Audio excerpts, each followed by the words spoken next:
Di episode sebelumnya, Yuani melancarkan strateginya lewat perhatian-perhatian kecil yang sukses membuat hati Kafu perlahan goyah.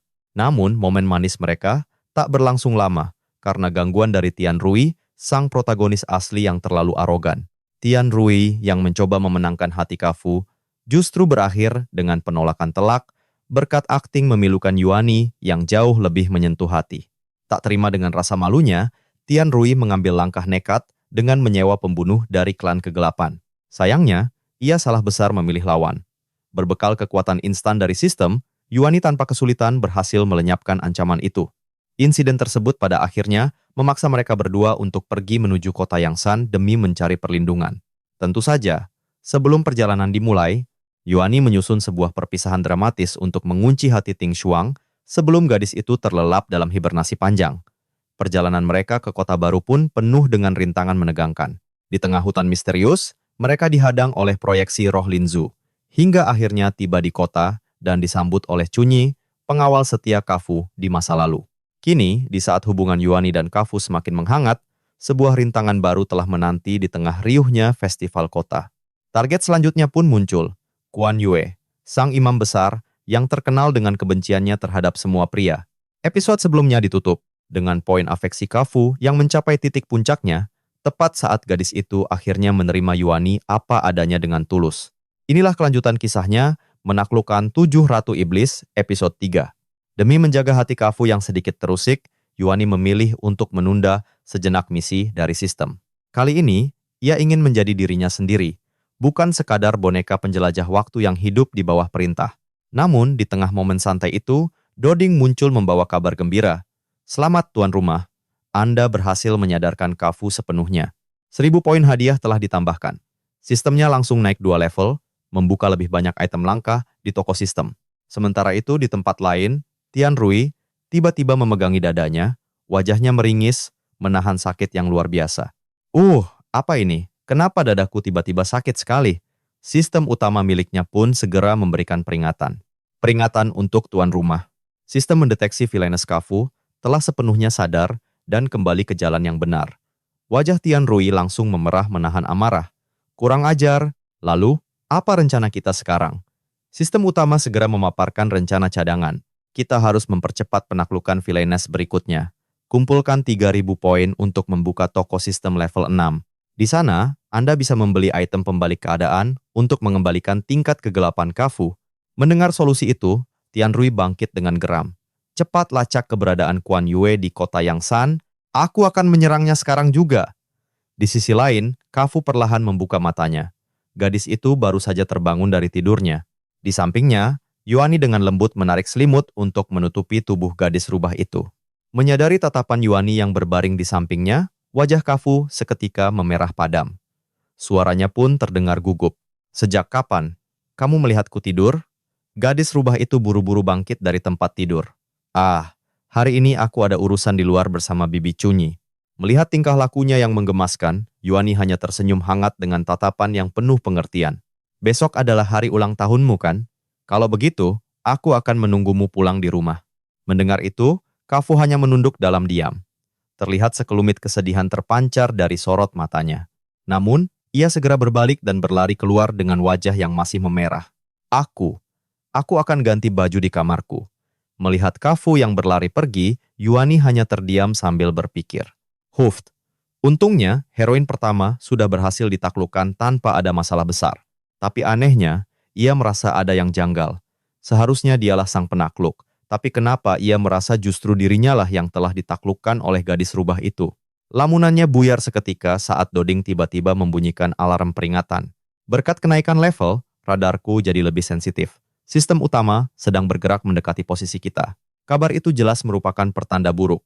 Sang protagonis asli telah memulai pergerakannya. Tanpa pikir panjang, Yuani sudah bisa menebak kalau target Tian Rui selanjutnya adalah Guan Yue. Doding, cepat buka portal teleportasi. Kita harus segera ke kediaman Guan Yue dan mengamankannya dari sana. Begitu melangkah keluar dari portal, kemegahan kediaman Guan Yue terpampang di depan mata. Statusnya sebagai imam besar jelas bukan isapan jempol. Yuani bergegas mencari tempat untuk bersembunyi saat menangkap siluet seseorang. Gawat, ada orang di sana. Rupanya, Tian Rui telah tiba lebih dulu. Wajahnya tampak begitu kesal saat berhadapan dengan para penjaga gerbang. "Heh, aku ini tokoh utamanya. Beraninya mereka menghalangiku." Dari kejauhan, sang pemuda hanya bisa mendecih dengan tatapan meremehkan. Chi terlalu percaya diri. Siapapun tahu kalau setting asli karakter Kanye adalah pembenci pria sejati. Dan orang ini malah nekat mau menerobos dengan cara arogan seperti itu. Melihat emosi hostnya, sistem utama berusaha menenangkan. "Host, jangan gegabah. Sistem mendeteksi ada bekas luka di tubuh target. Kita bisa menggunakan kesempatan ini untuk memberinya salep penghilang bekas luka yang baru saja kita dapatkan." Percakapan sistem yang bocor itu sukses membuat pemuda kita panik seketika. Bagaimanapun juga, Shi Tianrui dilindungi plot armor tebal sebagai protagonis dan sistem miliknya jauh lebih canggih daripada Duing. "Duing, cepat cari cara. Apa kau punya item pengubah gender atau semacamnya untuk sementara waktu?" Siapa sangka, asisten virtualnya itu ternyata benar-benar memiliki item ajaib seperti itu. "Ada, host. Item ini bisa mengelabui persepsi target selama 50 menit. Di mata target, Anda akan terlihat sepenuhnya sebagai wanita." Seketika, rasa penasaran pemuda itu tergelitik. "Lalu, apa aku bisa melihat wujud wanitaku dari pantulan matanya?" "Tidak bisa." Sang pemuda bersin pelan. Firasatnya mengatakan ada yang aneh dengan item ini. Tapi demi mendahului Shi Tianrui, ia tak punya pilihan lain selain mencobanya. "Duing, apa yang terjadi jika waktunya habis? Wujud asli Anda akan langsung terbongkar di hadapan target." Masih ragu? Ia memastikan sekali lagi. Apa efeknya juga berlaku pada Shi Tianrui? "Tenang host, efeknya sama kuatnya." Sebuah senyum licik langsung terukir di wajahnya. "Bagus. Kalau begitu, mari kita jadikan dia kelinci percobaan pertama kita." Mengikuti instruksi sistem, ia menarik napas dalam-dalam, mengeraskan hatinya, lalu melangkah keluar dari persembunyiannya. Tunggu, apa dia melihat ke arah sini? "Tidak apa-apa host, berjalanlah dengan percaya diri." Di luar dugaan. Begitu sosoknya tertangkap mata Shi Tianrui, pria itu langsung terbelalak, seolah baru saja melihat bidadari surgawi. Saking terpesonanya, dua aliran darah segar menyembur dari hidungnya. Jagoan kita pun langsung bergidik ngeri. Ditatap sesama pria sampai mimisan begini. Sumpah, rasanya bikin bulu kuduk berdiri. Kenapa kelakuan orang ini aneh sekali? Host, jaga ekspresimu. Jangan sampai penyamaranmu terbongkar. Sang pemuda mendengus kesal dalam hati. Iya, aku tahu. Berisik." Sementara itu, di dalam hati Shi Tianrui justru bersorak gembira. "Gadis ini, benar-benar tipe idealku. Andai saja salah satu heroin yang harus kusadarkan secantik ini." Di sisi lain, demi misi menyadarkan heroin ketiga, pahlawan kita rela membuang harga dirinya dan menyamar sebagai wanita. Ia harus bergerak cepat. Tapi masalahnya sekarang adalah mencari alasan logis untuk bisa masuk ke kediamannya. Target mereka kali ini pantang menyakiti wanita, tapi tingkat kebenciannya pada pria sudah di luar nalar. Untuk menyadarkan Kanye, ia harus membuatnya paham bahwa tak semua pria di dunia ini seburuk trauma masa lalunya. Jelas ini misi bunuh diri jika ia datang dengan wujud aslinya. Tapi jika ia datang sebagai wanita lalu membela pria, Kanye pasti akan menganggapnya sebagai pengkhianat. "Aha, aku tahu. Aku akan berikan salep itu dulu untuk memancing simpatinya." Ide cemerlang itu pun segera ia jalankan. Tanpa ragu, ia mengucek matanya hingga bengkak dan memerah, lalu berjalan tertatih, menangis terseduh-seduh bak korban di drama picisan. Hicks, nona muda ini, punya urusan mendesak dengan pendeta Kanye. Sementara itu, waktu penyamarannya terus berjalan. Waktu tersisa, 25 menit. Saat penjaga bertanya tujuannya, ia pun mengeluarkan jurus akting paling menyedihkan. Ini terlalu memalukan untuk diceritakan di tempat terbuka." Melihat wajah sembab dan tatapan memelas itu, pertahanan para penjaga pun runtuh. Tatapan mereka seketika dipenuhi simpati. Sepertinya satu lagi gadis malang yang tersakiti. "Jangan khawatir Nona, pendeta agung pasti akan memberimu keadilan." Menurut plot novel aslinya, Kanye bukan hanya pemimpin ritual yang penting, tapi di balik layar, ia juga seorang pelindung bagi para wanita tertindas. Ia harus bertemu langsung dengannya sebelum menjalankan rencana tahap 2. Detik terus berlalu. Waktunya kini tersisa 20 menit. Dan benar saja, melihat penampilan tamunya yang berantakan, Kanye menyambutnya dengan sangat hangat. Persis seperti yang kudengar. Wanita anggun itu bahkan menuangkan teh untuknya dengan tangannya sendiri. "Minumlah teh ini dulu, tenangkan dirimu." Sang pemuda hanya bisa terkesima dalam hati. Kebaikan hati wanita ini benar-benar tulus, pada sesama perempuan yang bernasib malang. Teringat kisah aslinya, sang protagonis tak habis pikir, bagaimana bisa ada ayah sekejam itu yang tega membuang istri dan anaknya hanya demi ambisi buta. Hati ibunya hancur berkeping-keping, membuatnya jatuh sakit, lalu pergi untuk selamanya setahun kemudian. Sejak saat itu, masa kecil Kanyue dihabiskan di jalanan yang kejam. Puncaknya di usia 8 tahun, ia dibeli seorang pria tua bernama Yuanzu untuk dijadikan budak rendahan. Namun, si tua bangka itu ternyata menyimpan niat iblis. Di suatu malam yang gelap gulita, pria itu mencoba merenggut kehormatannya. Beruntung, insting bertahan hidup Kanyue begitu kuat. Ia berjuang sekuat tenaga malam itu dan berhasil kabur dari neraka dunia tersebut. Takdirnya mulai berubah saat ia diangkat menjadi murid pendeta agung kerajaan, hingga akhirnya meraih posisi terhormat seperti sekarang. Lamunan sang protagonis buyar oleh suara lembut Kanyue yang menyentuh kalbunya. Kalau kau belum siap bercerita, tidak apa-apa. Duduklah, minum teh, dan tenangkan dirimu dulu di sini. Protagonis kita menghela napas dalam hati. Ketulusan gadis ini benar-benar menyentuh. Tekadnya semakin bulat untuk membuktikan padanya kalau di dunia ini masih ada pria yang baik. Namun, momen syahdu itu pecah oleh suara duing yang panik. Tuan rumah, waktunya hampir habis. Cepat masuk ke inti masalahnya. Dengan sisa waktu yang menipis, pemuda itu pun mulai merangkai kebohongan darurat. Sejujurnya, pendeta, ini ada hubungannya dengan sepupu jauhku.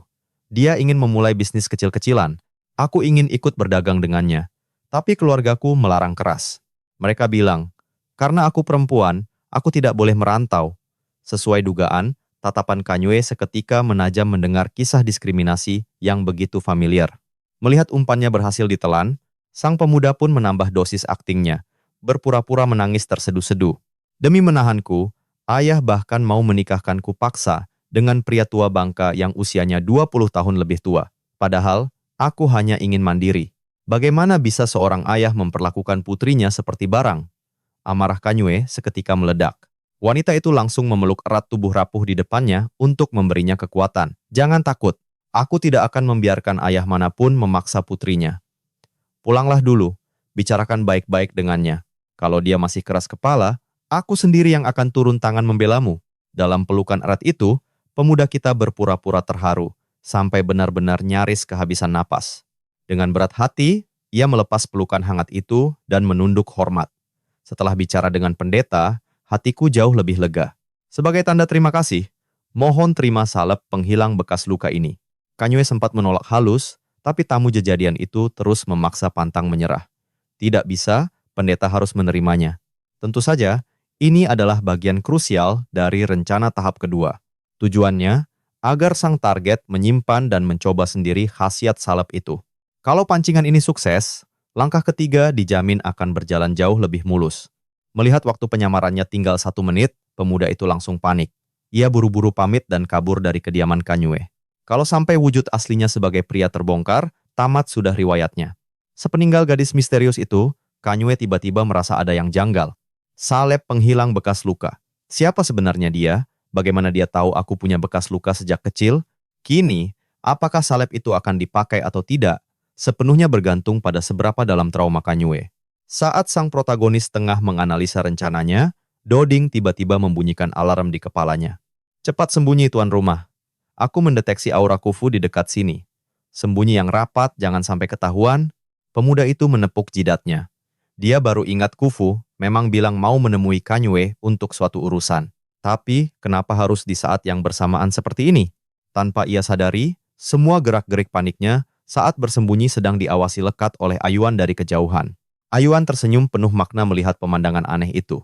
Bicara sendiri, lalu bersembunyi dari pelayan. Liwan Yi, sebenarnya berapa banyak rahasia yang kau simpan? Tapi tak apalah, pria penuh rahasia justru jauh lebih menarik. Sementara itu, di kediaman sang pendeta, Kufu dipersilakan masuk oleh seorang pelayan. Silakan masuk, Tuan Muda. Pendeta Kanyue sudah menunggu Anda, dan momen bersejarah itu pun tiba.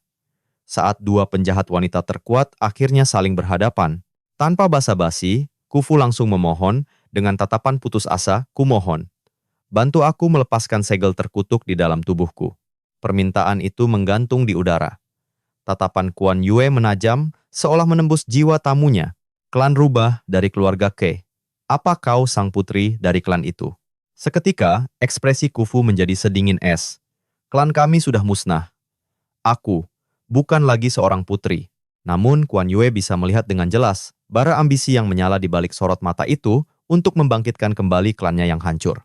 Dengan kata lain, kau ingin balas dendam, bukan? Tebakan yang begitu telak itu seketika menghancurkan pertahanan Khufu. Gadis itu pun jatuh berlutut, menanggalkan seluruh harga dirinya demi sebuah permohonan.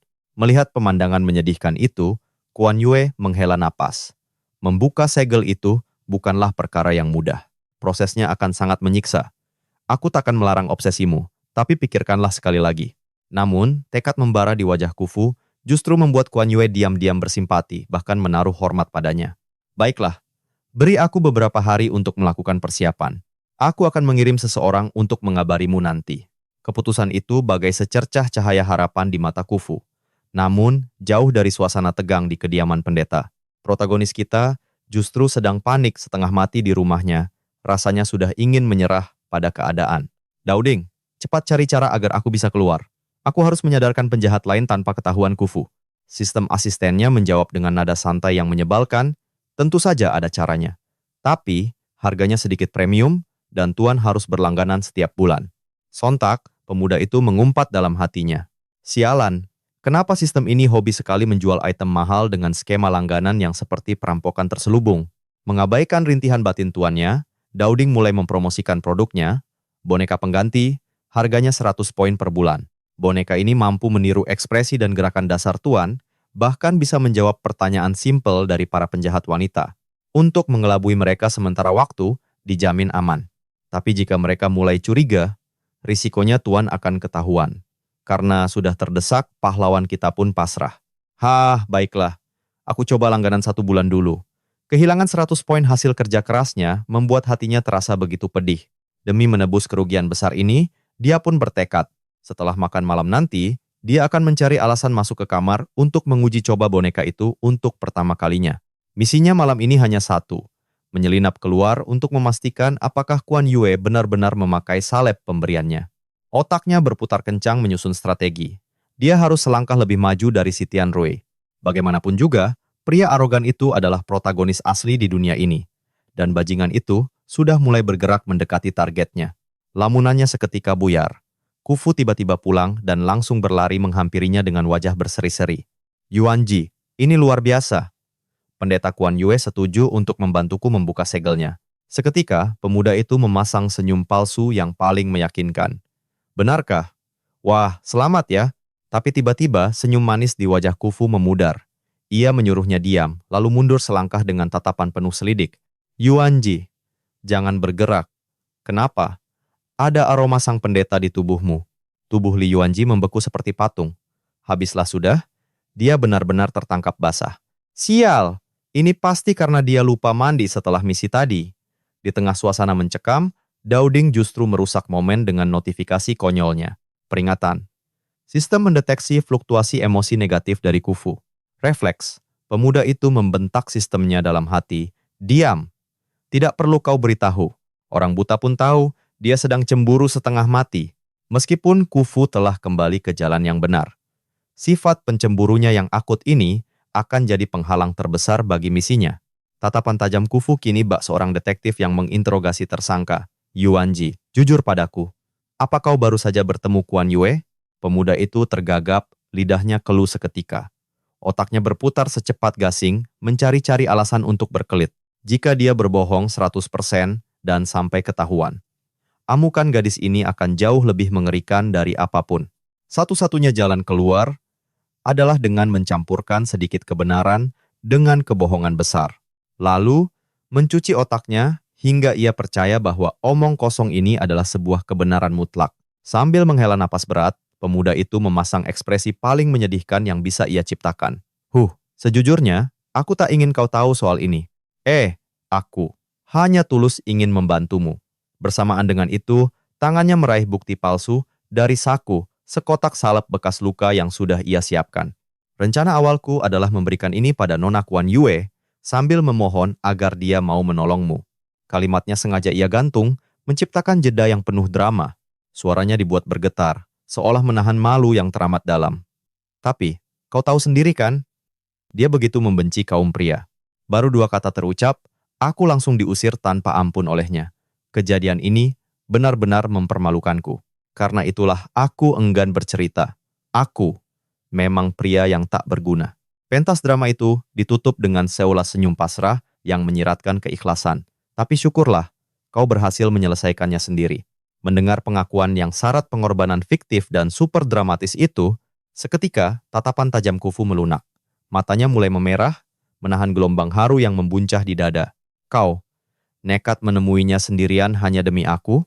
Begitu Khufu kembali ke kamarnya, raut wajah pemuda itu berubah total, dan ia segera memanggil asistennya. Dia langsung memerintahkan Duing untuk mengeluarkan boneka pengganti yang baru saja ia beli. Anehnya, benda sewaan seharga 100 poin ini kelihatannya agak lamban, persis seperti produk diskon kilat murahan dari toko online. Sambil memposisikan boneka itu, sang pemuda memberi perintah tegas. Dengarkan aku baik-baik. Tugasmu adalah menyamarkan jejakku. Kau hanya perlu tidur nyenyak di ranjang ini. Siapapun yang datang, jangan pernah buka pintu. Paham? Boneka itu menjawab dengan suara kaku. Siap, laksanakan. Benda itu pun langsung menarik selimut dan berbaring. Hanya dalam 2,5 detik, dengkuran keras mulai terdengar. Mendengar itu, sang pemuda bisa bernapas lega. Nah, begini seharusnya aman. Duing, ayo berangkat. Beralih ke kediaman termewah di kota, Kuan Yue melangkah anggun menuju pemandian air panas di halaman belakang. Begitu tubuhnya menyentuh air, serpihan mimpi buruk dari masa lalu kembali menghantam benaknya tanpa belas kasihan. Setiap jengkal kulitnya terasa begitu kotor, seolah ada noda menjijikkan yang tak akan pernah bisa terbasuh. Wanita itu merintih pilu. Rasanya kotor, sangat kotor. Semua bagian yang pernah disentuh oleh babi tua itu, trauma masa kecilnya kembali dengan hebat, membuat tubuh anggun itu gemetar tak terkendali. Dari atas atap, sang pahlawan kita mengamati momen rapuh itu dalam diam. Tiba-tiba, sistemnya melapor dengan panik. Tuan, sistem mendeteksi tingkat kegelapan, target melonjak drastis. Belum sempat pemuda itu bereaksi, detik berikutnya, sesuatu yang berat jatuh mencebur ke air tepat di samping Kuan Yue. Insiden tak terduga itu membuatnya terlonjak kaget, nyaris saja ia melompat dari tempat persembunyiannya. Dia langsung bertanya heran, Duing, apa itu barusan? Asistennya menjawab dengan ragu. Sepertinya, itu sang karakter utama pria, Shi Tianrui. Pemuda itu hanya bisa menepuk dahinya. Benar-benar tak habis pikir, apa pria gila ini nekat mau beraksi di saat yang paling tidak tepat seperti ini. Di dalam kolam, Shi Tianrui muncul ke permukaan dengan kondisi basah kuyup dan sangat berantakan. Pria itu bergumam panik. Gila, efek item teleportasi ini parah sekali. Kenapa aku mendarat tepat di kolam pemandian Kuan Yue? Otaknya berputar cepat mencari jalan keluar. Sambil bersiap kabur, batinnya berteriak kalut. Aku harus segera pergi selagi dia belum melihat wajahku. Namun, niat itu langsung sirna. Kuan Yue hanya mengibaskan tangannya dengan santai. Seketika, aura spiritual merah menyala melilit tubuh Shi Tianrui dengan sangat erat. Wanita agung itu mendesis dingin. Beraninya pria rendahan sepertimu menyusup ke tempat ini. Kau tidak tahu ini tempat apa? Merasa nyawanya di ujung tanduk, pria itu panik mencari-cari alasan. Aku hanya kebetulan lewat. Mendengar alasan konyol itu, Kuan Yue tersenyum sangat sinis. Kebetulan lewat tepat di atas kepalaku. Begitu? Pengawal, tangkap dia. Sambil meronta dalam lilitan energi spiritual, Shi Tianrui mengomeli sistemnya. Anehnya, sistemnya merespons tanpa rasa bersalah. Fungsi teleportasi memang diatur untuk mengirimmu secara acak di dekat target antagonis wanita. Siapa sangka, dia kebetulan sedang mandi.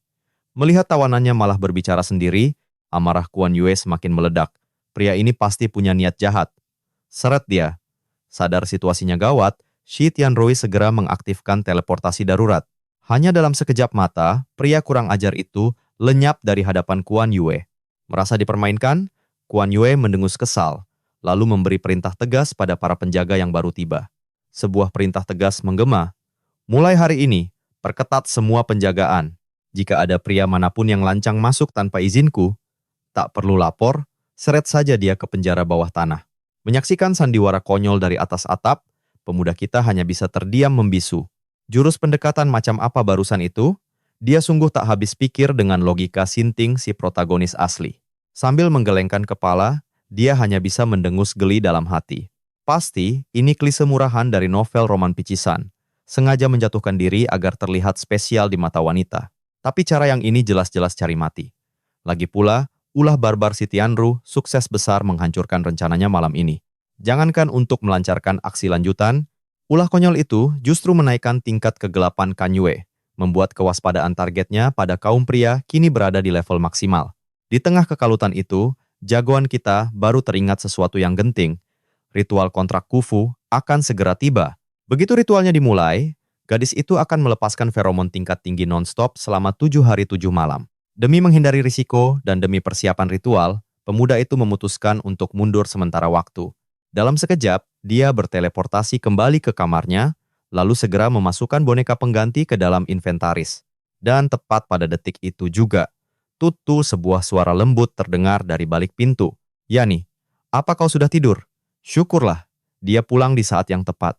Saat pintu terbuka, ia melihat Khufu dalam balutan gaun sederhana yang memancarkan keanggunan. Penampilannya yang begitu manis, seolah menjadi pertanda, malam ini tak akan berjalan seperti biasa. Sambil tersenyum hangat, ia menyambutnya, "Khufu, ayo cepat masuk." Setelah masuk, gadis itu tampak ragu-ragu.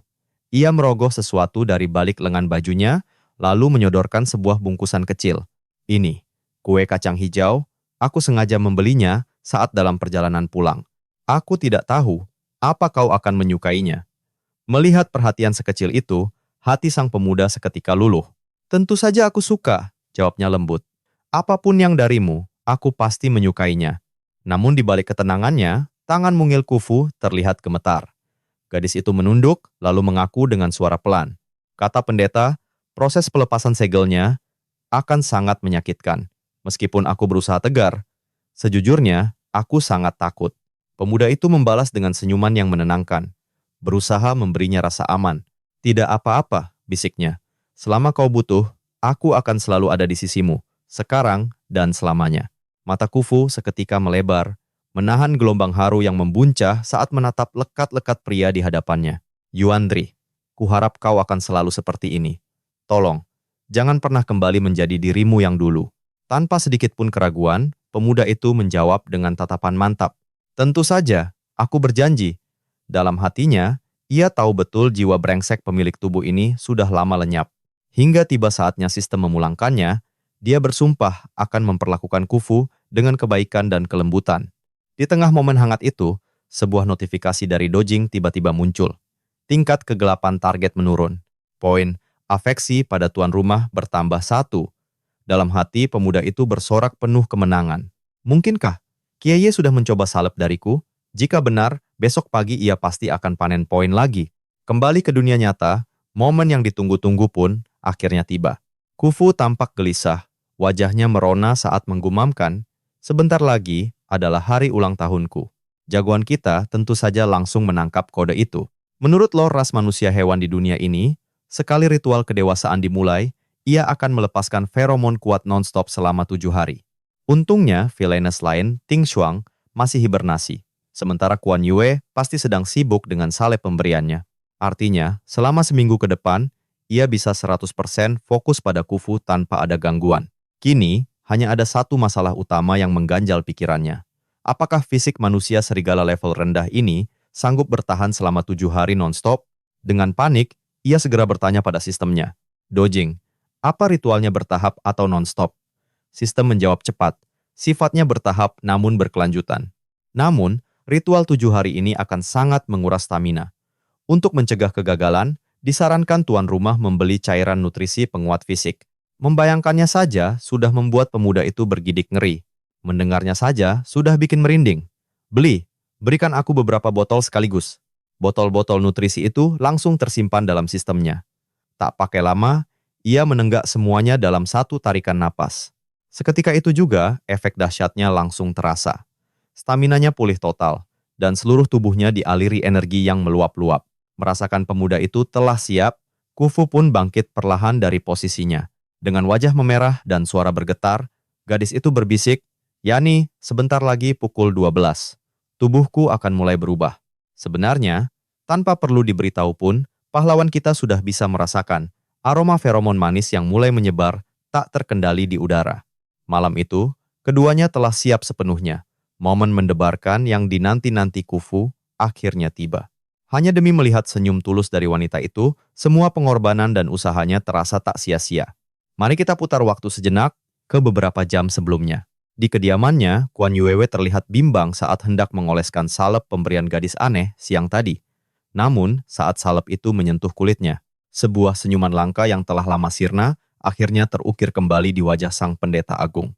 Entah salep ini akan manjur atau tidak, setidaknya ia sangat menghargai ketulusan hati gadis jadi-jadian itu. Siapa sangka, hanya dalam satu malam, keajaiban benar-benar terjadi. Keesokan paginya, Kanyue terperangah tak percaya saat menatap cermin. Bekas luka mengerikan yang menghantuinya selama bertahun-tahun, kini tampak samar-samar memudar. Khasiat salep ini sungguh luar biasa. Saking gembiranya, ia langsung memanggil pengawalnya. "Pengawal, cepat kemari." Di saat yang sama, pahlawan kita yang sedang tertidur pulas, tiba-tiba tersentak bangun oleh suara notifikasi doding di kepalanya. Poin afeksi target bertambah 5. "Selamat tuan rumah, poin telah masuk ke akun Anda." Laporan penuh semangat dari sistemnya itu membuat sang pemuda menyeringai puas. Bekas luka Kanyue pasti sudah mulai memudar. Dilihat dari poinnya yang hanya naik sedikit, sepertinya dia hanya mencoba sedikit salepnya semalam. Tapi tak masalah. Awal yang baik ini memastikan rencana pendekatan berikutnya akan berjalan jauh lebih lancar. Jangan-jangan dia sudah mengerahkan pasukannya untuk mencariku. Dan tebakan sang pemuda 100% tepat. Di kediaman sang pendeta agung, seorang bawahan melapor dengan wajah penuh ketegangan.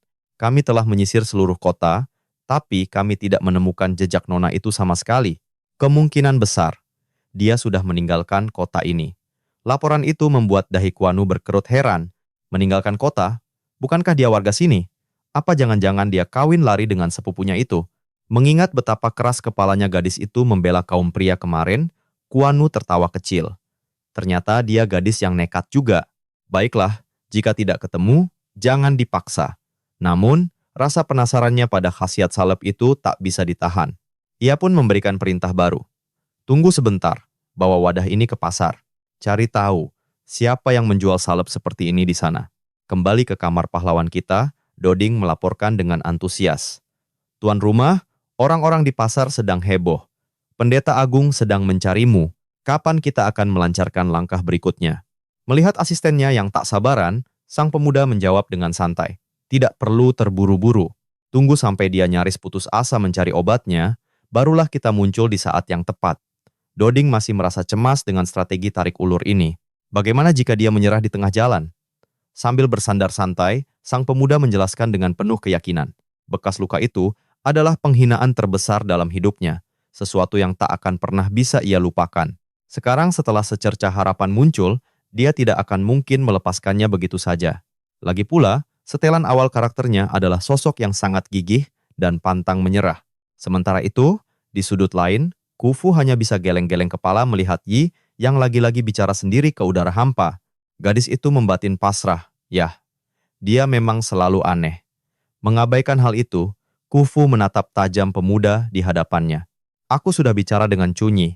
Beberapa hari lagi, setelah ritualku selesai, aku akan menemui pendeta agung Kuanwe untuk melepas segelku. Tapi, selama masa ritual ini, kau pasti akan sangat kelelahan."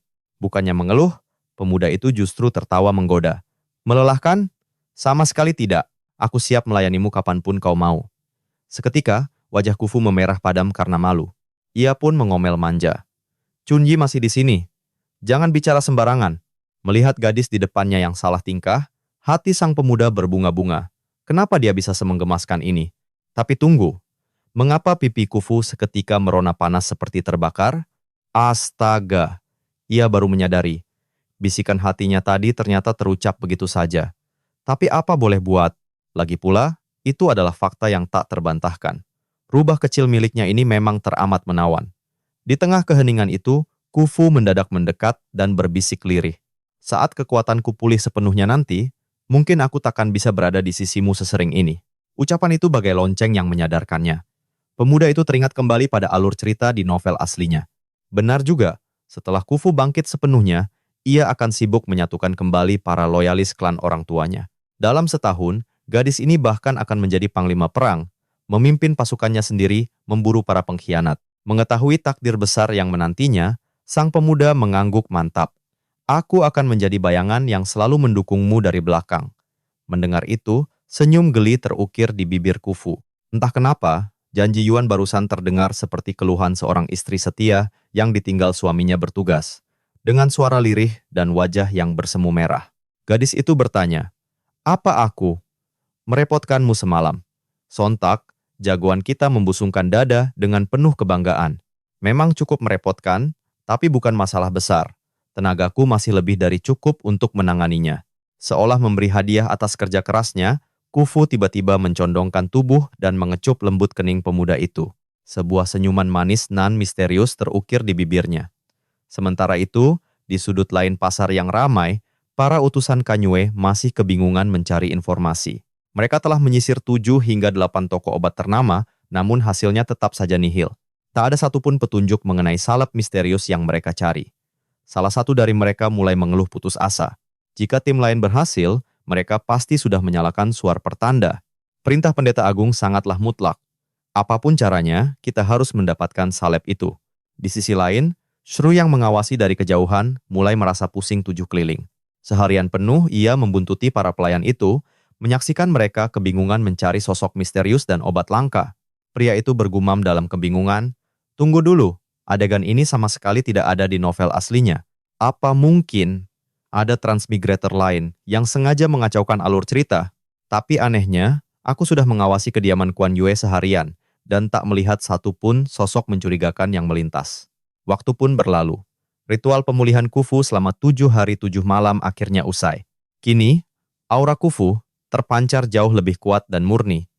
Ia tampak begitu cantik dan segar, laksana bunga teratai yang baru mekar. Berasa waktunya tepat, sang pemuda meminta Kufu untuk memberikan salep miliknya pada Kuan Yue. Mendengar permintaan yang tak terduga itu, Kufu seketika teringat percakapan para pengawal Pendeta Agung tempo hari. Ia menatap pemuda itu dengan tatapan penuh selidik. "Obat yang mereka cari, bentuknya sangat mirip dengan yang kau berikan padaku. Mereka bilang benda itu sangat langka." Kufu pun mengamati salep di tangannya dengan lebih saksama.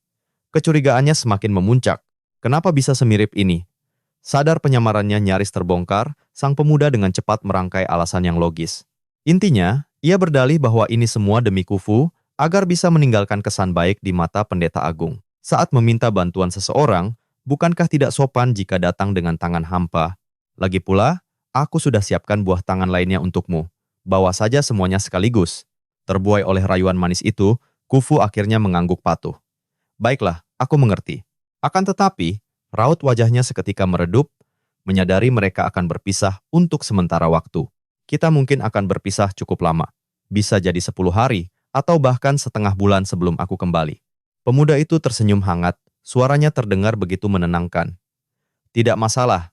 Selama apapun itu, aku akan selalu menunggumu pulang." Keesokan paginya, kediaman Kuan Yue sudah dipenuhi kemeriahan. Para wanita dari berbagai ras siluman datang silih berganti, membawakan aneka macam persembahan. Namun melihat tumpukan hadiah mewah yang dibawa Kufu, sang tuan rumah sama sekali tak menunjukkan minat. Kuan Yue menolak semua hadiah itu dengan sopan. "Kau tak perlu bersusah payah seperti ini." Dari respons dingin itu, Kufu sadar. Semua hadiah mewah ini sama sekali bukan selera sang Pendeta Agung. Otaknya berputar kencang. Bagaimana jika ku berikan salep dari Yuan ini? Siapa tahu, inilah obat yang sedang dicarinya. Dengan sedikit keraguan, Kufu mengeluarkan sebuah kotak kecil dari balik jubahnya. "Pendeta, sebenarnya, aku masih punya satu hadiah lagi." Begitu kotak salep itu tertangkap netra Kuan Yue, ketenangan di wajahnya seketika hancur, tergantikan oleh keterkejutan yang luar biasa. Dengan napas tertahan, ia bertanya, "Obat ini, dari mana kau memperolehnya?" Sesuai skenario yang telah dirancang sang pemuda, Kufu pun memulai sandiwaranya dengan sempurna. "Keluargaku mendapatkannya dari seorang tabib pengelana." Mendengar jawaban itu, secercah harapan langsung menyala di mata Kuan Yue. Kau sungguh akan memberikannya untukku?" Kufu membalas dengan senyuman tulus sambil menyodorkan kotak itu. "Tentu saja. Benda ini memang sengaja kubawa khusus untuk Anda, Pendeta Agung." Tak sanggup menahan diri, Kuan Yue membuka kotak itu dengan tangan gemetar. Dan benar saja, aroma dan wujudnya sama persis seperti yang ia gunakan semalam. Euforia yang tak terkira meledak di dalam hati sang Pendeta Agung. Aura dingin yang menyelimutinya sirna seketika, berganti dengan kehangatan yang tak terduga. "Nona Kufu, berikan aku waktu beberapa hari. Aku akan mencari cara terbaik untuk membuka segelmu dengan rasa sakit yang seminimal mungkin. Namun sebelum Khufu beranjak pergi, Kuan Yue menahannya dengan satu permintaan penting. Satu lagi, maukah kau membantuku? Tolong tanyakan pada keluargamu di mana tepatnya mereka bertemu dengan tabib pengelana itu. Khufu sempat terperangah melihat perubahan drastis sang pendeta agung, namun ia segera sadar dan mengangguk patuh. Seketika, Kuan Yue menyatukan jemarinya, merapal mantra dengan gerakan yang anggun. Energi spiritual murni mengalir deras, lalu mengkristal menjadi sebuah batu darah yang berkilau kemerahan melayang di atas telapak tangannya. Batu magis ini tercipta dari kekuatan spiritual dan esensi darahnya sendiri. Ia menyerahkan batu berharga itu pada Khufu. Bawalah benda ini selalu bersamamu. Kekuatannya akan membantumu saat segel itu dibuka nanti. Di tempat lain, sang protagonis kita justru sedang garuk-garuk kepala.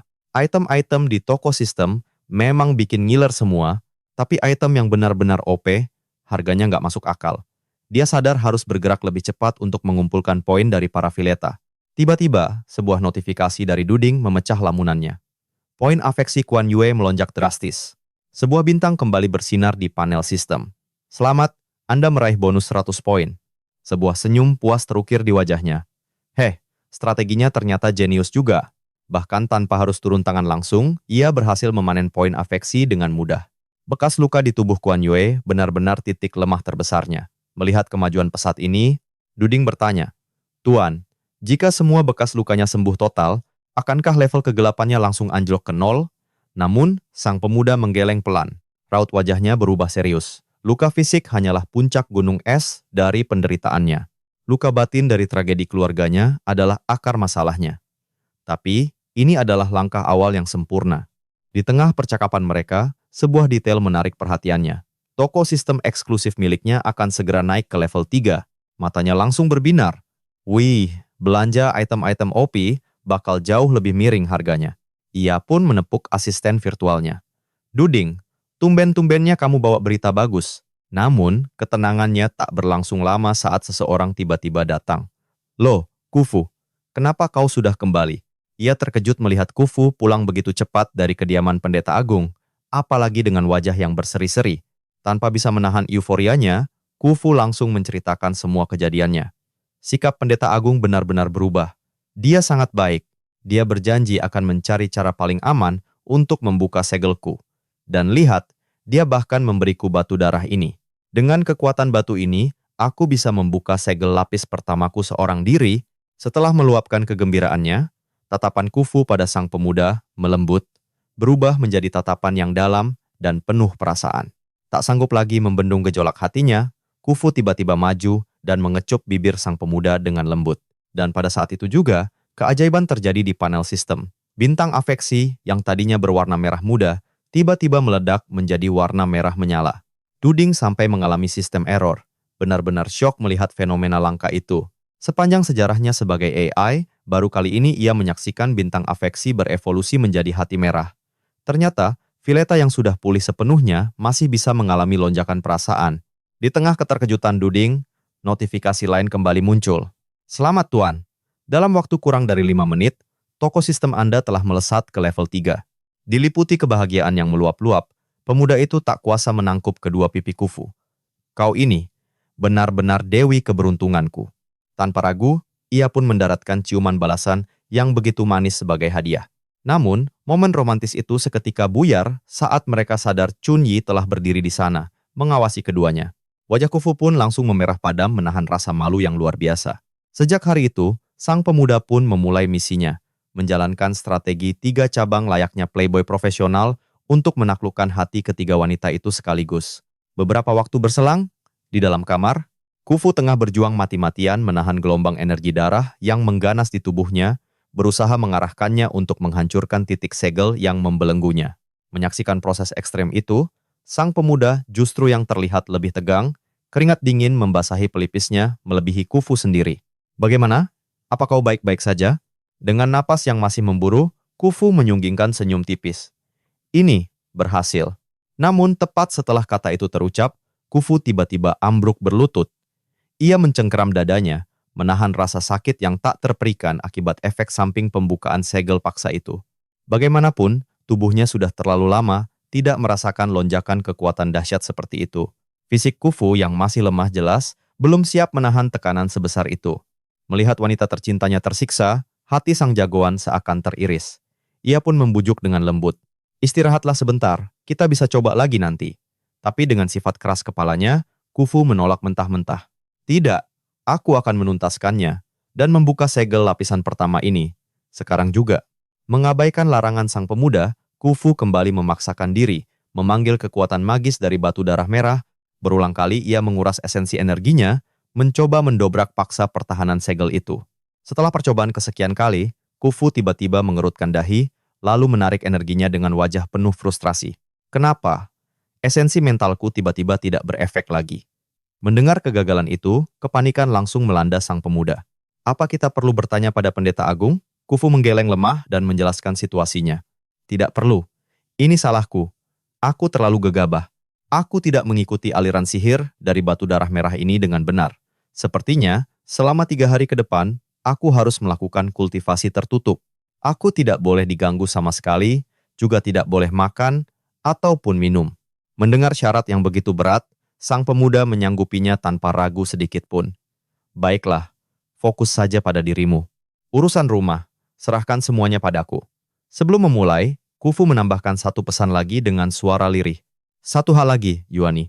Aku khawatir pendeta agung akan datang mencari obat itu. Jika engkau mendapat kabar tentang tabib keliling, tolong sampaikan padanya untukku. Maaf, aku akan sangat merepotkanmu untuk sementara waktu. Pemuda itu membalasnya dengan senyum yang paling hangat. Apa yang kau bicarakan? Aku melakukan semua ini dengan tulus dari hatiku. Mendengar kata-kata semanis itu, pertahanan Khufu pun runtuh. Ia langsung menghambur ke dalam pelukan erat sang pemuda. Yani, aku sangat bersyukur memilikimu. Sementara itu, di tempat lain, suasananya jauh lebih tenang.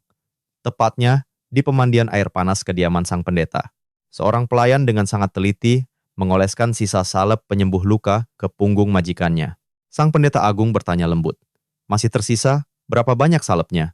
Pelayan itu menjawab dengan nada hormat bercampur sesal. Lapor pendeta agung, salepnya telah habis sepenuhnya. Masih ada sekitar separuh bekas luka yang belum sempat terobati. Kuan Yu hanya mengangguk mengerti. Tak ada raut kecewa di wajahnya, sebab separuh bekas lukanya memang telah mulai memudar. Ia pun memberi perintah baru. Kalau begitu, siapkan sebuah hadiah untukku. Besok, aku sendiri yang akan berkunjung ke kediaman Nona Khufu. Hatinya kini dipenuhi secercah harapan besar. Luka mengerikan yang selama ini merenggut keindahan tubuhnya. Akhirnya memiliki harapan untuk lenyap selamanya.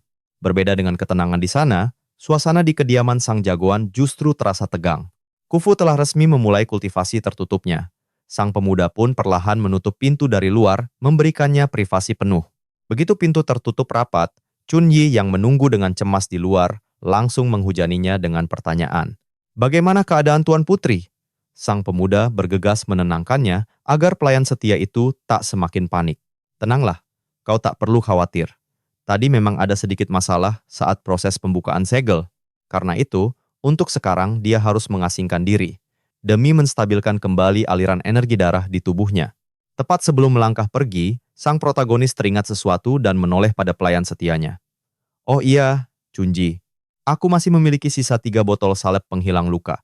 Jika nanti sang pendeta datang mencariku, tolong serahkan ini padanya.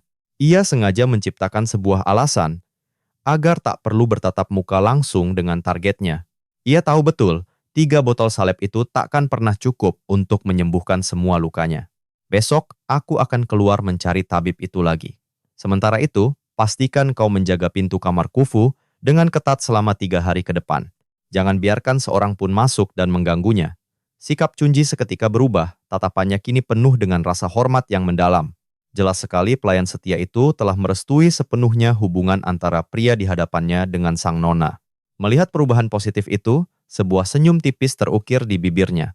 Terima kasih atas kerja kerasmu, Chunji. Mumpung Khufu sedang tenggelam dalam kultivasi tertutupnya, ia berencana memanfaatkan jeda waktu ini untuk mengunjungi sang antagonis wanita lainnya, Ting Xuang, yang masih terlelap dalam hibernasi panjang. Dalam benaknya, sebuah strategi telah tersusun dengan sempurna. 3 botol salep itu jelas takkan cukup untuk menyembuhkannya. Dengan begitu, Kanyue dipastikan akan datang mencarinya kembali. Rencananya adalah menaklukkan hati sang pendeta yang dingin itu, selangkah demi selangkah. Baiklah, sekarang saatnya menjenguk si kecil Ting Suang yang sudah lama tak ia temui.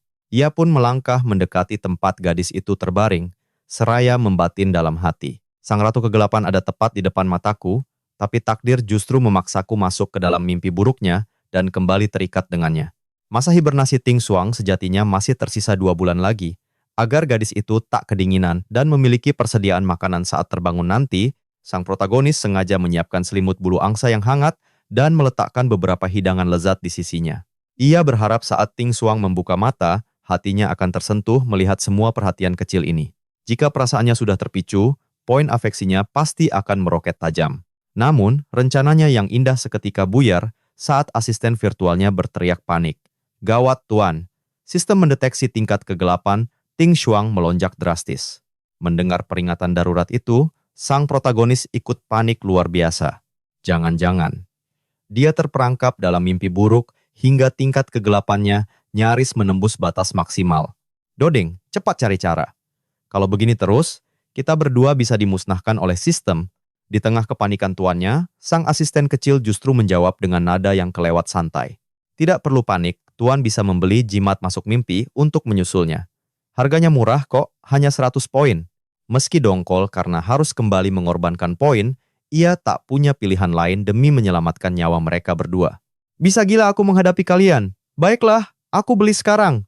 Begitu jimat diaktifkan, sistem seketika memproses data kesadarannya. Dalam sekejap, wujud sang pemuda berubah menjadi transparan. Hanya dalam 2,5 detik, ia terlempar dan mendarat tepat di dalam alam mimpi buruk Ting Suang. Suara Doding langsung menggema. Tuan, cepat lihat ke sana. Pemandangan di hadapannya sungguh menyayat jiwa. Sosok Ting Suang versi anak-anak terlihat berlari ketakutan, dikejar tanpa ampun oleh beberapa orang dewasa dari desa.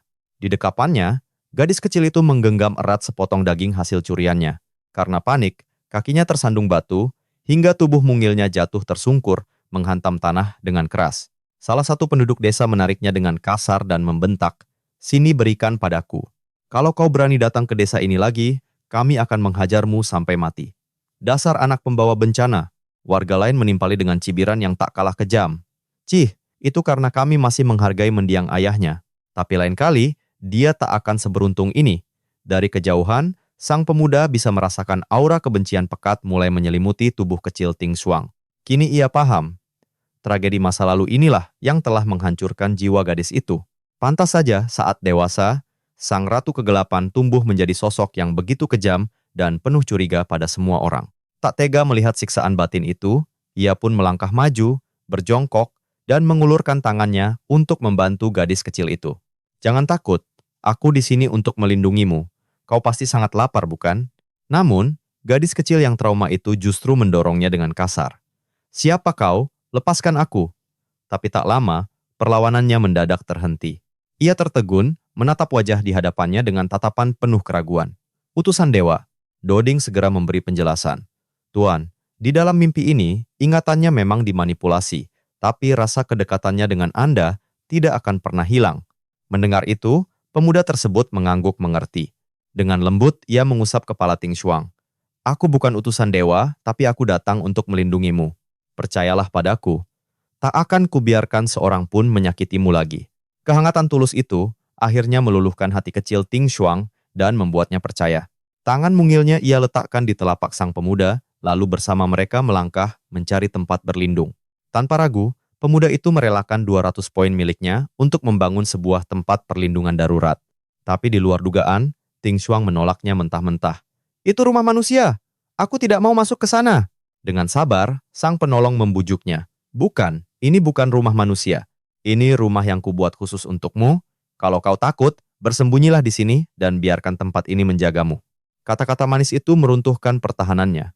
Air mata Ting Suang tumpah seketika, ia memeluk penyelamatnya erat seolah takut kehilangan. Utusan dewa, apakah kau akan meninggalkanku? Sambil balas memeluknya hangat, pemuda itu menjawab, mantap. Tentu saja tidak. Kapanpun kau butuh aku akan langsung muncul. Ajaib! Indikator kegelapan Ting Suang langsung anjlok drastis. Gadis kecil itu mendongak, menatapnya dengan mata penuh harap. Lalu kalau aku sudah besar, apa kita bisa hidup bersama seperti ayah dan ibuku? Sistem di kepalanya berteriak panik. Cepat, jawab dia. Terbawa suasana haru, pemuda itu langsung mengiyakan tanpa pikir panjang. Baiklah, tentu saja. Kita akan hidup bersama saat kau sudah dewasa nanti. Melihat misi penyelamatan berhasil, Doding berkata santai, "Oke, misi selesai." Oh, ngomong-ngomong, janji yang dibuat di dalam mimpi akan menjadi ingatan permanen untuknya. Saat ia bangun nanti, hasratnya untuk bersamamu akan berkali-kali lipat. Pemuda itu menggeram dalam hati, merasa telah dijebak oleh asistennya. Kenapa tidak bilang dari awal? Kau sengaja kan? Mengabaikan kekesalannya, ia menuntun Ting Shuang masuk ke tempat perlindungan itu. Misi melelahkan di alam mimpi ini akhirnya selesai dengan sukses. Begitu kesadarannya kembali ke dunia nyata, pemuda itu akhirnya benar-benar mengerti penderitaan Ting Shuang. Siapa yang tidak akan menjadi jahat jika setiap hari disiksa dengan kenangan kelam yang sama? Tumbuh sebatang kara, menanggung semua penderitaan itu sendirian. Ia sungguh berharap rumah kecil di alam mimpi itu bisa mengusir kegelapan dari hati rapuh Ting Shuang. Namun belum sempat ia bernapas lega, Doding tiba-tiba berteriak panik. Gawat, tingkat kegelapannya naik lagi. Pemuda itu membeku. Sial, padahal belum ada 5 menit sejak ia keluar. Asistennya melapor dengan nada yang semakin genting. Sepertinya kali ini dia terjebak lebih dalam. Tuan, apa yang harus kita lakukan? Detik itu juga ia mengambil keputusan nekat. Apa boleh buat? Kita masuk lagi. Aku rela habiskan poinku untuknya. Tanpa ragu, ia kembali mengaktifkan jimat mimpi. Seperti sebelumnya, kesadarannya terlempar dan mendarat di tempat yang sama dalam sekejap. Begitu kakinya menapak, ia langsung memanggil nama gadis itu. Jangan takut, Ting Shuang. Ini aku, tapi situasi kali ini benar-benar di luar kendali. Tiba-tiba, kabut hitam pekat menyembur dari dalam rumah kayu. Tubuhnya tersedot paksa ke dalam pusaran itu tanpa bisa melawan. Dan yang lebih mengejutkan, di ujung kabut hitam itu bukanlah gadis kecil yang menangis, melainkan sosok Ting Shuang yang telah dewasa.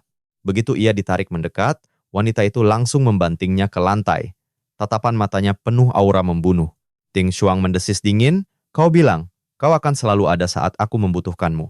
Tapi sudah 10 tahun berlalu, dan kau tak pernah datang. Mata pemuda itu terbelalak tak percaya.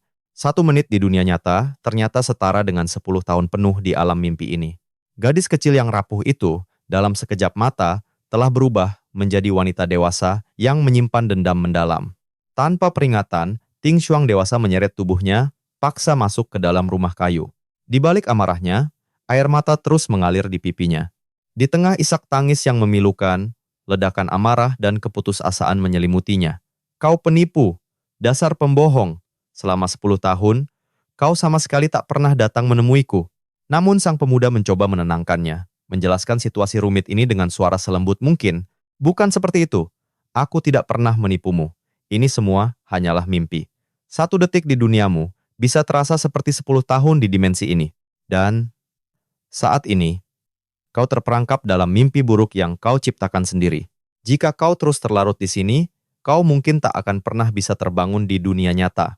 Namun, sang ratu kegelapan justru membuang muka dingin. Aku tidak percaya.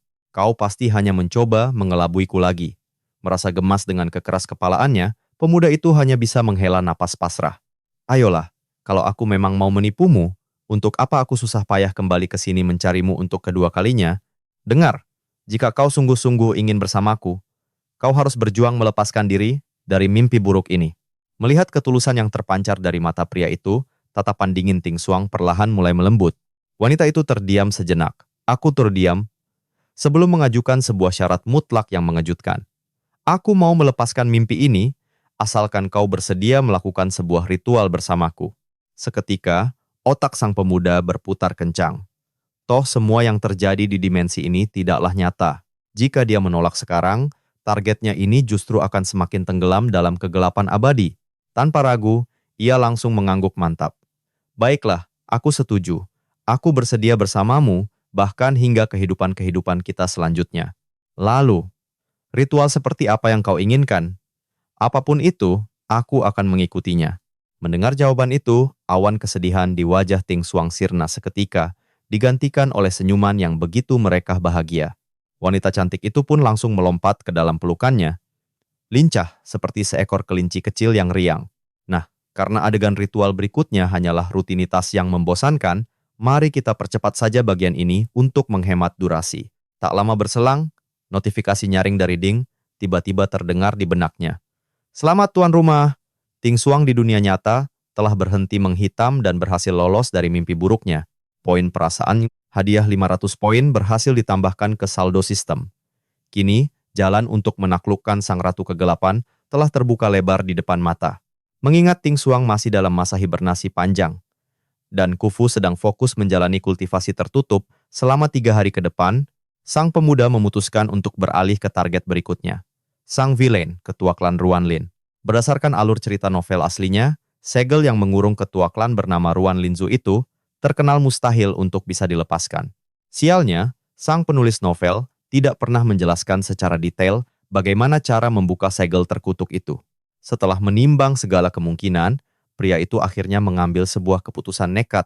Lebih baik aku temui langsung pendeta klan hutan yang menyegelnya untuk mencari petunjuk. Ding, pasang koordinat teleportasi. Sistem mungil itu menjawab dengan riang. Siap tuan rumah.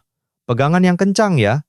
Hanya dalam sekejap mata, ia sudah mendarat mulus di wilayah kekuasaan klan hutan. Namun, belum sempat ia menarik napas, asisten virtualnya sudah memberi laporan baru. Ada kabar baik lagi nih.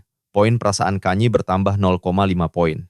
Jagoan kita langsung menggerutu mendengar nominal receh itu. Hah? Cuma segitu? Sepertinya dia baru mengambil sisa salep dari Cunyi, dan bekas lukanya mulai memudar. Tiba-tiba, telinganya yang tajam menangkap suara langkah kaki yang mendekat dengan cepat. Sambil bersembunyi di balik semak belukar, ia bergumam waspada. Seseorang datang di habitat yang dipenuhi pepohonan serapat ini. Kemampuan sensorik alami milik klan hutan memang meningkat tajam ke level yang mengerikan. Ding pun buru-buru memberi peringatan, tuan rumah, harap ekstra waspada. Kemampuan target villain kali ini jauh di atas rata-rata. Dimanapun, ada pohon dalam radius 10 mil. Disitulah letak matanya. Mendengar fakta yang membuat bulu kuduk berdiri itu, sang pemuda refleks menahan napas. Otaknya langsung menyusun berbagai skenario. Jangan-jangan, dia sudah tahu aku ada di sini. Selama musuh belum bergerak, aku tak boleh bertindak gegabah. Hari ini aku hanya akan mengintai situasi. Kalau sampai tertangkap, ya aku akan berimprovisasi saja nanti. Dasar mulut pembawa petaka. Dan benar saja, detik berikutnya, ucapan asal-asalan pemuda itu menjadi kenyataan. Seorang penjaga hutan tiba-tiba muncul dari balik pohon, langsung memergokinya. Sambil menodongkan senjata, penjaga itu membentak dengan garang. Siapa kau? Kenapa kau bersembunyi di sini? Tertangkap basah. Pemuda itu panik namun buru-buru memasang wajah polos. Tunggu sebentar. Aku ini hanya pedagang keliling dari suku manusia serigala. Penjaga itu menyipitkan mata, sama sekali tak percaya bualan itu. Pedagang keliling, katamu? Lalu, di mana barang daganganmu? Sang pemuda pun berusaha keras memasang tatapan mata sepolos anak anjing. Tentu saja barangnya kusimpan di penginapan. Ayolah, kakak-kakak sekalian. Kalian harus percaya padaku. Dengan dagu terangkat, ia menatap balik para penjajah itu tanpa rasa takut. Jika kalian ragu, silakan periksa sendiri gua itu. Barang daganganku ada di sana. Namun, bukannya pergi ke gua, para penjaga itu justru menyeretnya paksa. Mereka membawanya ke pusat komando klan hutan, sebuah pohon raksasa yang menjulang tinggi. Tanpa seorang pun sadar, seutas sulur misterius merayap dalam senyap, membuntuti mereka dari kejauhan. Akan tetapi, saat mereka hampir tiba di rumah pohon itu, ujung sulur itu tiba-tiba terhempas oleh sebuah perisai tak kasat mata. Jauh dari sana, Ruan Linzu, sang pengendali tanaman, langsung merasakan tolakan sihir yang kuat itu. Dia menggeram kesal. Sialan. Kesadaran spiritualku terhalang dan tak bisa menembus masuk ke dalam sana. Sementara di dalam ruang interogasi yang megah, sang pendeta agung dari suku hutan duduk dengan aura penuh wibawa. Tatapan matanya yang dingin langsung mengunci tawanan barunya. Kejahatan apa yang telah dilakukan pemuda serigala ini? Bahkan sebelum para penjaga sempat melapor, si tawanan dengan santainya justru berani memotong pembicaraan mereka. Aku dengar, suku kalian menyegel seorang gadis dengan kekuatan luar biasa. Aku hanya kebetulan lewat, jadi sedikit penasaran. Rahasia paling mematikan klannya diungkap begitu saja. Sang pendeta agung terperangah, syok berat mendengar ucapan lancang itu. Wajah tenangnya seketika retak, berganti dengan aura membunuh yang menusuk tajam. Dari mana kau mendengar omong kosong itu? Namun, pemuda itu sama sekali tak gentar. Ia justru memasang ekspresi terkejut yang dibuat-buat. Hah? Apa kalian tidak tahu? Kabar ini sudah jadi rahasia umum di dunia luar. Gertakan itu telak mengenai sasarannya. Sang pendeta mati-matian menyembunyikan kepanikannya, sementara batinnya berteriak kalut. Tidak mungkin. Demi mencegah rahasia kelam ini tersebar, ia langsung menunjuk pemuda itu dan memberi perintah tegas. Bawa dia pergi dari hadapanku, kurung dia baik-baik. Besok pagi, aku sendiri yang akan menginterogasinya. Begitu pintu sel tertutup, pemuda itu langsung memerintahkan asisten virtualnya untuk mengeluarkan sebuah boneka pengganti.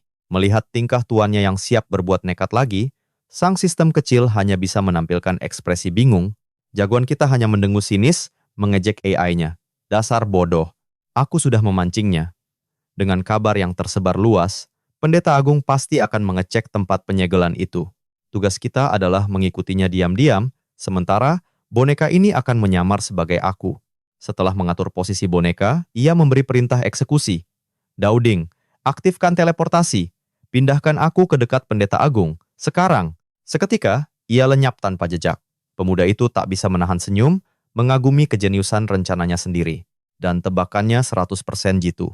Di luar sana, sang Pendeta Agung terlihat menyelinap keluar dari pemukiman. Sadar, butuh penyamaran yang lebih sempurna untuk membuntuti target. Ia pun bertanya pada sistemnya, Doding, apa kau punya jubah tembus pandang? Sang asisten virtual menjawab dengan santai. Tentu, jubah gaib tersedia seharga 500 poin. Mendengar harga selangit itu, sang pemuda langsung protes keras. Mahal sekali. Kenapa tidak bilang dari awal? Doding menjawab tanpa dosa. Tuan kan tidak bertanya. Meski kesal, pemuda itu mencoba menghibur dirinya sendiri. Setidaknya, item mahal ini bukan sekali pakai. Anggap saja investasi untuk misi selanjutnya. Sambil mengenakan jubah magis itu, ia segera memberi isyarat. Ayo, kita ikuti mereka dari dekat.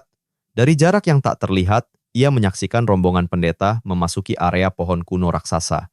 Batang pohon itu dipenuhi ukiran kuno yang memancarkan cahaya perak yang begitu misterius. Pemandangan magis itu membuat otaknya berpikir keras. Ia bergumam dalam hati, apa ini? Jangan-jangan wujud asli Ruan Linzu disegel di dalam pohon ini? Tak lama, Pendeta Agung mulai berbicara dengan nada yang sangat pelan dan hati-hati. Linzu, apa kau sudah terjaga? Menjawab panggilan itu, pendar cahaya mulai bermunculan dari sulur-sulur raksasa di sekitar mereka. Cahaya-cahaya itu saling menjalin, membentuk lapisan yang indah dan memesona. Sulur-sulur itu pun mulai meliuk, bergerak seperti ular spiritual yang perlahan mendekati sang pendeta. Namun tak disangka, di tengah gerakannya, salah satu sulur tiba-tiba berbelok, merayap lurus ke arah persembunyian si pemuda. Pria itu langsung panik dalam hati. Gawat, aku sudah pakai jubah gaib, bagaimana dia masih bisa mendeteksiku? Napasnya tercekat di tenggorokan, matanya terkunci, ngeri, saat sulur-sulur tanaman itu mulai merayap tanpa ampun di tubuhnya. Situasi ini benar-benar di ujung tanduk. Satu desahan saja terlepas, riwayatnya akan berakhir saat itu juga. Sial, teknik deteksi ini benar-benar menjebak, geramnya dalam hati. Tepat di puncak ketegangan, sesosok siluet anggun perlahan mulai memadat, menjelma di hadapan rombongan pendeta itu.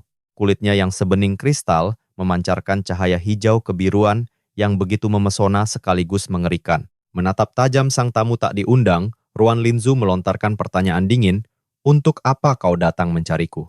Rasa panik langsung menjalari sang pendeta agung, khawatir rahasia tergelapnya akan terbongkar, ia pun mengabaikan sapaan sinis itu.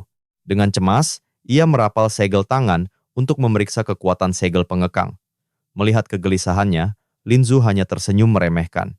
Tenang saja, segel payah buatanmu itu masih sangat kokoh dan belum bisa kuhancurkan. Mendengar penuturan langsung dari tawanannya dan merasakan segelnya masih aktif, sang pendeta agung akhirnya bisa bernapas lega. Namun kecurigaannya sama sekali belum sirna. Bagaimanapun, tempat ini adalah area terlarang. Selain para petinggi, tak seorang pun boleh mengetahui rahasia ini. Jangan-jangan ada pengkhianat di antara kita, gumamnya penuh selidik. Menanggapi itu, Ruan Linzu menyunggingkan senyum yang lebih dingin dari es. Kau tak perlu cemas, karena saat segel ini benar-benar hancur nanti, orang pertama yang akan kuhabisi adalah dirimu.